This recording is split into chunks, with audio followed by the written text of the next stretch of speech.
하나님께서 우리에게 주신 말씀은 신약성경 요한복음 8장 31절부터 36절까지의 말씀입니다.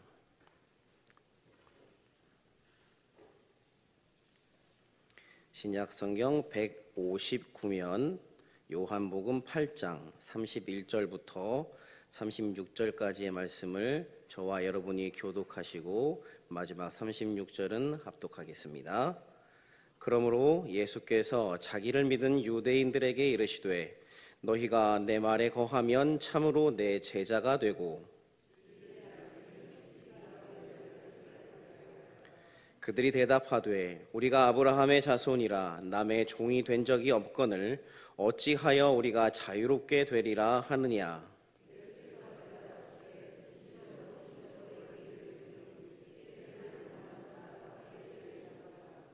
종은 영원히 집에 거하지 못하되 아들은 영원히 거하나니 그러므로 아들이 너희를 자유롭게 하면 너희가 참으로 자유로우리라.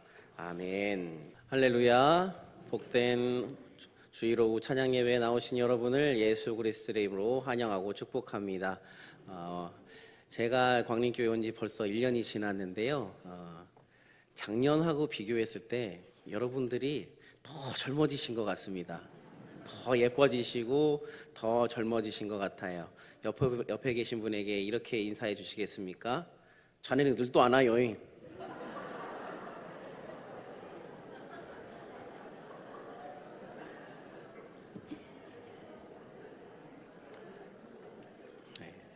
매일 살아계신 하나님의 말씀을 듣고 찬양으로 기쁨이 넘치는 삶을 사시니까 여러분이 늙지 않으시는 것 같습니다. 부디 지금과 같이 계속 하나님의 말씀을 사모하심으로 건강하게 사시는 여러분 되시기 바랍니다. 요즘 젊은이들을 두고 이르는 말이 있습니다. 옛날에는 뭐 Z세대, X세대 뭐 이런 말을 많이 했는데요. 요즘에는 MZ세대라고 말합니다. 네, MZ세대. 1980년대 초에서 2000년대 초에 출생한 밀레니얼 세대와 1990년대 중반부터 2000년대 초반에 출생한 이 Z세대를 통칭하는 말인데요. 디지털 환경에 익숙하고 최신 트렌드와 남과 다른 이색적인 경험을 추구하는 세대를 말합니다. 집단보다는 개인의 행복을, 소유보다는 소통을, 상품보다는 경험을 중시하는 소비 특징을 보이고 미래보다는 지금 현재를, 가격보다는 취향을 중시하는 성향을 가진 이들이 많아서 소위 플렉스한다, 돈을 한꺼번에 내가 쏜다라는 그런 느낌의 플렉스 문화와 명품 소비를 어느 세대보다 쉽게 생각하는 세대입니다. 과거 우리나라의 문화는 이 개인의 생각보다는 단체의 이익을 더 중요하게 생각했었죠. 그래서 이 단체의 이익을 위해서라면 개인에게 조금은 피해가 간다고 할지라도 그것을 묵인했고 또 그것이 점점 더 심해져서 개인의 창의성까지도 묵살하는 그런 모습이 과거의 모습이었다면 이제는 그것이 완전히 바뀌어서 개인의 생각과 개성이 중요한 그런 시대가 되었습니다.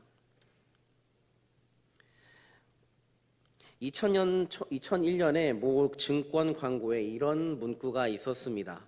모두가 yes 할 때 no라고 할 수 있는 친구, 모두가 no라고 할 때 yes 할 수 있는 친구. 네. 소신 있게 자신의 의견을 말한다라는 뜻이지요.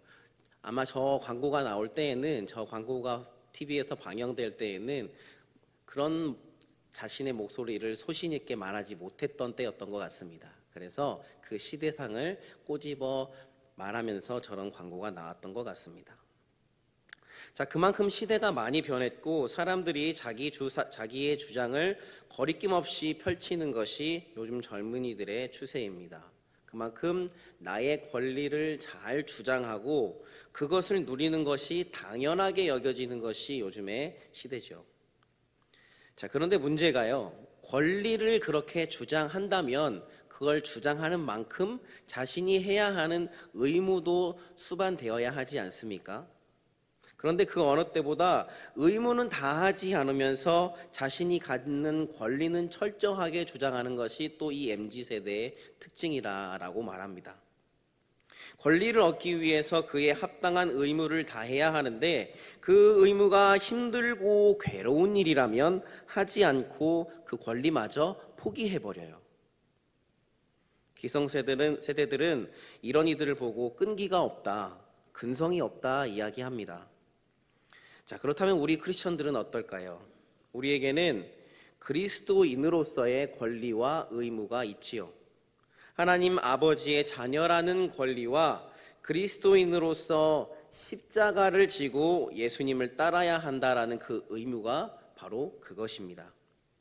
나의 권리는 하나님의 자녀, 나의 의무는 십자가를 지는 것, 바로 이것입니다. 나는 하나님의 자녀로서 어떠한 삶을 살고 있는가?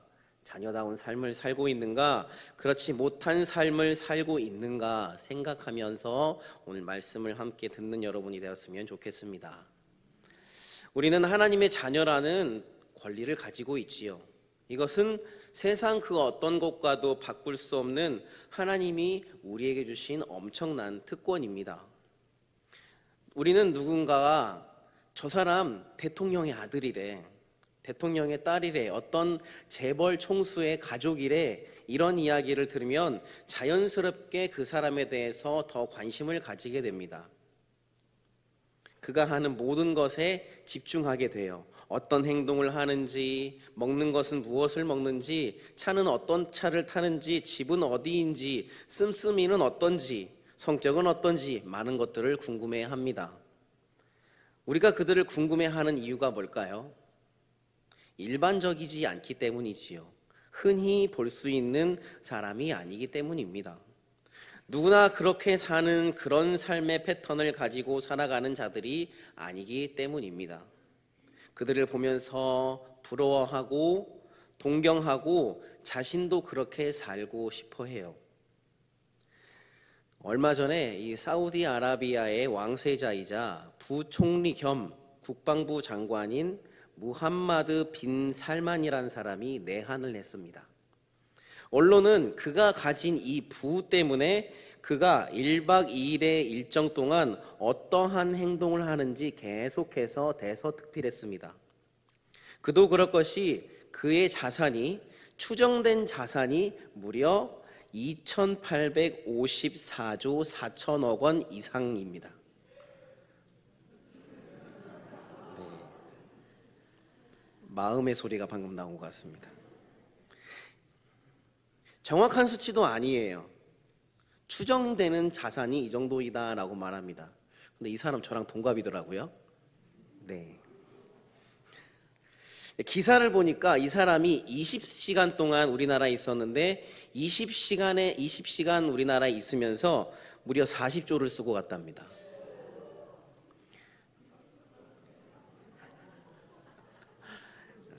그러면서 이 사람에 대해서 참 대단하다, 상상을 초월하는 아름다움이다라는 그런 찬양의 기사들을 막 쏟아냈습니다.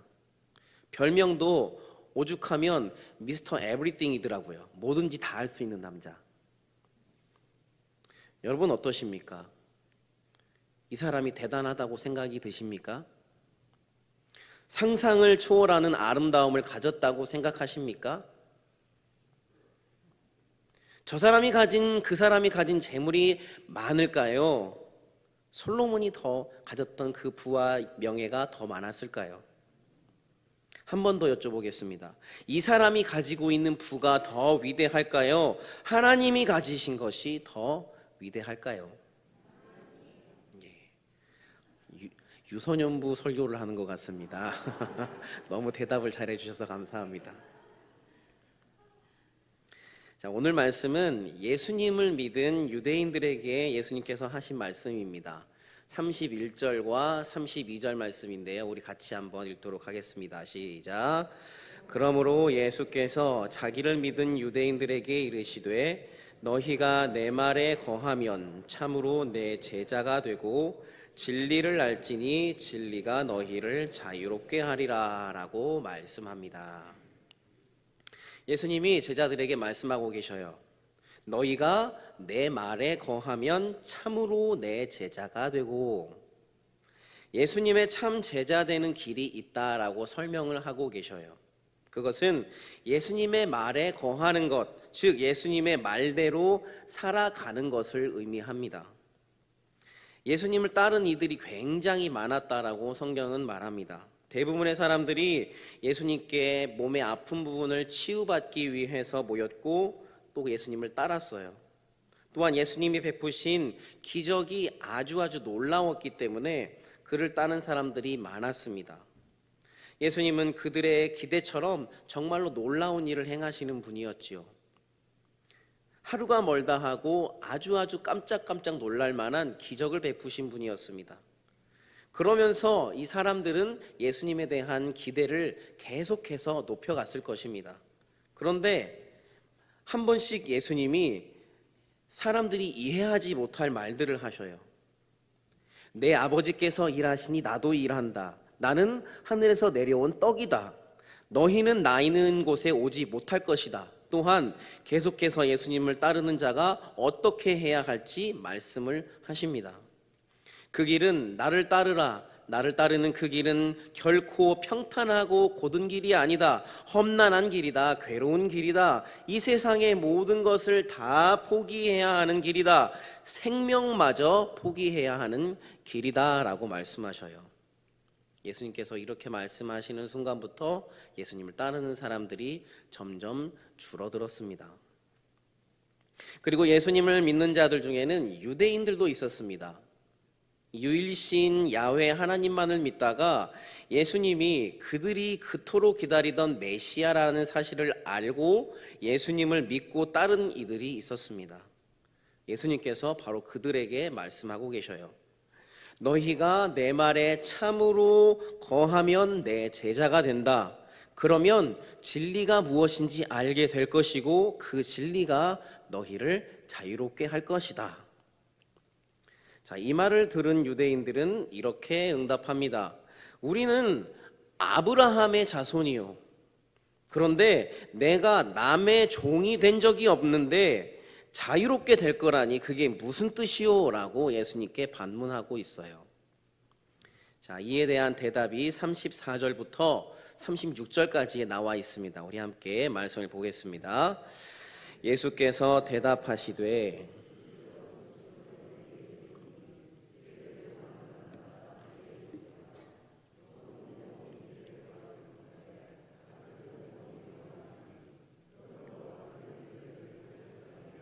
너희가 참으로 자유로우리라. 아멘. 죄를 범하는 자마다 죄의 종이라. 죄를 범하면 다 죄의 종인 것입니다. 그렇다면 인류 중에 죄를 짓지 않는 자가 있습니까? 없지요. 인간은 모두 죄를 지어요. 그러면 인간 모두가 죄의 종입니다. 그런데 인간은 스스로의 힘으로 결코 하나님의 나라에 이를 수 없지요. 아들은 영원한 집에 거할 수 있습니다. 하지만 종은 안 됩니다. 왜 그럴까요? 아들이 아니기 때문이지요. 자녀가 아니기 때문입니다. 자녀만 하나님의 나라에 영원히 거할 수 있습니다. 이것이 그리스도인의 권리입니다. 이 우리의 권리는 이 세상의 종이 아니라 저 영원한 하늘 아버지의 아들인 것, 자녀인 것이 바로 우리의 권리인 것을 믿으시기 바랍니다. 그래서 우리는 다르게 살아야 하지요. 종으로서 살지 않고 아들의 신분, 자녀의 신분답게 살아야 합니다. 그런데 세상의 모든 사람들이 그러하듯이 우리 그리스도인들 또한 종의 신분으로 살아가려고 아등바등하고 있다는 것이 큰 문제입니다. 나는 자녀인데 종이 되기 위해 억지로 애쓰는 모습, 참으로 아이러니한 모습이 아닐 수 없어요. 나는 자녀인데 그렇게도 저 종들이 가지려고 하는 것들이 나도 탐이 나요. 나는 자녀인데 종들이 이 세상에서 마치 왕처럼 화려하게 사는 것을 보면 부러워요. 그러면서 나 자신을 바라볼 때는 한없이 초라하게 느껴집니다. 내 자신이 싫어지기도 합니다. 우리의 시선이 너무나 세상을 향해 있기 때문입니다. 우리는 이 땅에 발 딛고 살아가면서 세상의 것을 참 많이도 봅니다. 많이도 가지려 합니다. 그런데요, 여러분, 살아가는 여러분, 우리는 무엇을 바라보아야 하는 자들입니까? 우리 손에 세상의 것을 얼마나 더 쥐어야 우리는 만족이 될까요? 더 쥐고 더 쥐고 더 가지면 지금보다 행복해질까요? 결코 그렇지 않습니다. 제가 가져봤기 때문에 여러분께 이런 말을 드리는 것이 아니라 저도 가져보지 못한 사람 중에 한 명입니다. 하지만 인간의 이 본질이 물질을 채운다고 해서, 명예를 높인다고 해서 만족이 되지 않는다라는 사실이에요. 오직 예수 그리스도만으로 내 삶을 채울 때 우리는 내 삶에 만족이 있을 수 있다라는 것입니다. 다른 것으로 한번 채워보십시오. 채워집니까? 넣을수록 더 갈증만 더해질 뿐입니다. 인간의 욕심은 끝이 없지요. 잠시 준비된 영상을 하나 보도록 하겠습니다.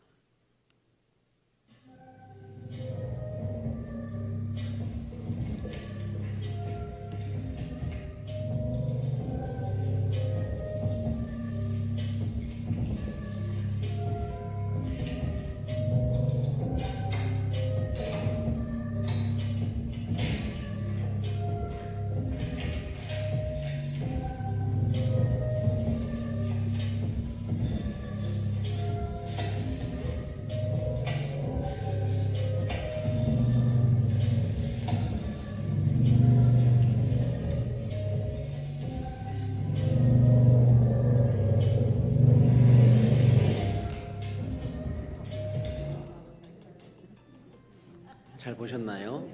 저것이 인간의 욕심입니다. 더 많은 것을 계속해서 가지려 하다가 결국 그것에 자기가 화를 입게 되는 것이죠.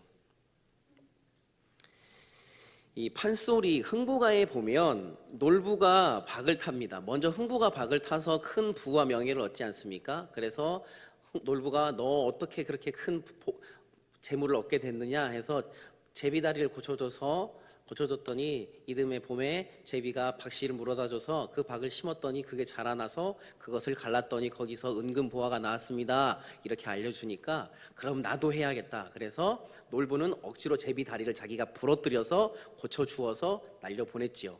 그때 다시 제비가 박씨를 물어왔는데 그때부터 놀부에게 심판이 시작됩니다. 계속해서 놀부를 힘들게 하는 그런 심판이 시작이 되는데, 이 6번째 박, 놀부가 마지막 박을 타는데 박을 열심히 탔으며 쫙 열었는데 거기 안에서 삼국지에 나오는 장비가 나옵니다. 그러면서 놀부가 장비에게 살려달라고 벌써 앞에 나온 이 6개 박 때문에 재산을 너무 많이 잃어서 살려달라고 요청을 해요. 그랬더니 장비가 주머니 속에서 이 작은 주머니 하나를 꺼내주면서 그러면 이 주머니 하나만 채워라. 내가 용서해 줄 테니까 이 작은 주머니 하나만 채워 넣으라 라고 말합니다. 놀부는 기뻐서 이 정도야 뭐 쌀 조금만 넣어도 되겠네, 가득 차겠네 하면서 기뻐서 부엌으로 가서 쌀을 붓습니다. 근데 쌀을 한 대를 부어도 두 대를 부어도 한 푸대를 부어도 주머니가 전혀 채워지지 않는 거예요.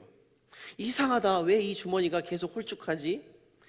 그래서 계속해서 돈도 한 냥을 부어보아도 10냥을 부어보아도 100냥을 부어보아도 도통 그 작은 주머니가 부풀지 않는 겁니다.